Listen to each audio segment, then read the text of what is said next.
মাহমুদুল্লাহর মতো প্লেয়ার হয়তো একদিনে ক্রিয়েট হয় নাই বা এরকম হবেও না। ওনার যে কন্ট্রিবিউশন বিশেষ করে হচ্ছে নতুন যে প্রজন্ম আসবে তাদের ক্ষেত্রে অনুপ্রেরণা যোগাবে আর কি। ভালো পারফরমেন্স করলে মানুষ ধন্যবাদ দেয় বা বাহবা দেয়।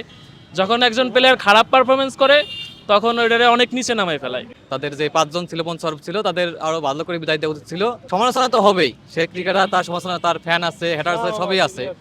তবে তার সমালোচনা হবেই। তো আমি মনে করি যে লাস্টের দিকে এসে যেটা করছে, সে অবসর নিয়েছে, এটা ভালো। কারণ আমাদের যেসব উদীয়মান ক্রিকেটাররা আছে তাদের সুযোগ করে দিতে হবে। তারা পঞ্চরূপ পাণ্ডব ছিল, তাদের অবসর হয়েছে। কারণ তাদের তো যদি অবসর না হয় তাহলে তো আবার আমাদের নেক্সট জেনারেশন যারা পঞ্চপাণ্ডব হবে এটা তো উঠতে পারবে না। জায়গা ছেড়ে দিচ্ছে অবশ্য, আর নতুন ভালো কিছু আসবে। ভালো আমাদের নতুন যেগুলো আছে আপনার তাহিদ হৃদয় বা শান্তরা যদি ভালো করে খেলতে পারে বা কন্ট্রিবিউশন করতে পারে তাদের জায়গাতে পৌঁছাইতে পারবে, এটা মনে করি। তবে আমি আমার ব্যক্তিগতভাবে বলতে পারি যে তাদের বিদায়টা ভালো হওয়া উচিত ছিল। চ্যাম্পিয়ন ট্রফিতে 2017 সালে মাহমুদুল্লাহ আর সাকিব যে জুটিটা গড়ছিল, দেখেন 36 রানে 4 উইকেট নাই বাংলাদেশের। তারপরে সাকিব এবং মাহমুদুল্লাহ দুজন যে একটা জুটি গড়ছিল, ওই জুটির মাধ্যমে কিন্তু ম্যাচটা নিউজিল্যান্ডের সাথে জিতে গেছিল।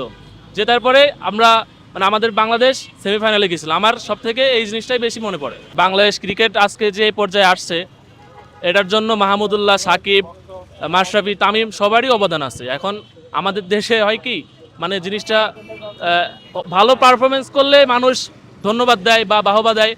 যখন একজন প্লেয়ার খারাপ পারফরমেন্স করে তখন ওইটারে অনেক নিচে নামায় ফেলায়।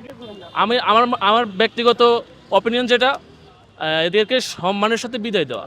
মাহমুদুল্লাহ রিয়াদ যখন ইদার্স ট্রফিতে আপনার লাস্ট মেবি 3 বলে ছিল, 3 বলে লাস্ট বলে ছক্কা মেরে জিতাইছিল, বাট অ্যাকচুয়ালি লাস্টের দিকে এসে তার উচিত ছিল বা বিসিবি থেকে তাকে সেইভাবেই বিদায় দেওয়া উচিত ছিল, যে তার টোটাল ক্যারিয়ারের রেসপেক্টটা তাকে তুলে ধরা উচিত ছিল।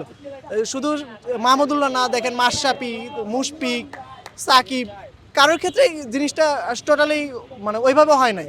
সো চাইবো যে মাহমুদুল্লাহর মতো প্লেয়ার হয়তো একদিনে ক্রিয়েট হয় নাই বা এরকম হবেও না। সো আমরা চাই যে নেক্সট যারা রিটায়ার্ড করবে তাদেরকে ওইভাবে তাদের প্রাপ্য সম্মানটা দিয়ে তাদেরকে বিদায় দেওয়া এবং তাদের প্রাপ্য সম্মানটা তাদেরকে দেওয়া। আমার মনে হয় যে প্রত্যেকটা ব্যাটসম্যান বিশেষ করে হচ্ছে আমরা যখন বাইরে থেকে খেলা দেখি তখন বিষয়টা আমরা বুঝি না, যখন ওরা খেলে ওইখানে তখন বিষয়টা বোঝা যায় যে ওরা কত পরিমাণ চাপে থাকে আর কি। বিশেষ করে তো এক্ষেত্রে হচ্ছে এটা নিজের ভাগ্যের বিষয়, বিশেষ করে হচ্ছে লাক ফেভার করতে হয়।